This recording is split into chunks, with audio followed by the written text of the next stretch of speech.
அக்கா கேஸ்க்கா. டேய் சின்ன பையன் நீயாடா? கேஸ் மேன் வந்துக்கிறேன். பொறுப்பு வந்துரும். டேய் இது ஏன்டா மூடி எடுத்துன்னு வந்துக்கிற? ஐயோ வயல் வர முடியல. கேஸ பாத்துல முள்ளு மிக்கிறாங்க கணக்காரங்களா. எனக்கு கூட 2000 ரூபாய் கொடுக்குறேன், 3000 ரூபாய் கொடுக்குறேன். சைட்ல கொண்டு கஸ்டமர் தான் நமக்கு முக்கியம்.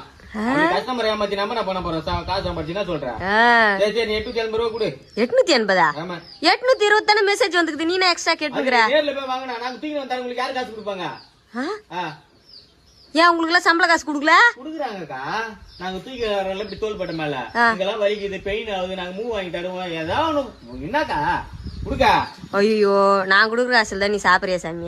உன் அனுதாம வேணா, உன் காசு வேணாம். நீ ஓட்டிக்கு மட்டும் சொல்லு. நீ என்னத்துக்கு ஓட்டிப்பியா? என் செல்லுக்கிற காசுல எடுக்கலான்னு பாக்குறியா? ஆமா உன் காக்கா பி காசுக்கு தான் நாங்க ஆசைப்படுறாங்க. மனசு வந்து ஒரு 50 100 தர மாட்டோம். அக்கௌண்ட்ல போய் கொட்டி கிடக்குதா? தூக்கி கேட்ட ஏப்பா எத்தனை வந்தது எத்தனை வந்துட்டா உள்ள சிலிண்டர் கூட புக் பண்ணி குடுத்துருப்பா. கேஸ் வெங்காயம் தக்காளி அரிஞ்சு வச்சிரு. நான் குழம்பு கூட்டிட்டு போறேன். ஒரு 1/2 மணி நேரம் கழிச்சு அரிக்கிறியா? சூப்பர்ப்பா. சூப்பர் போவா.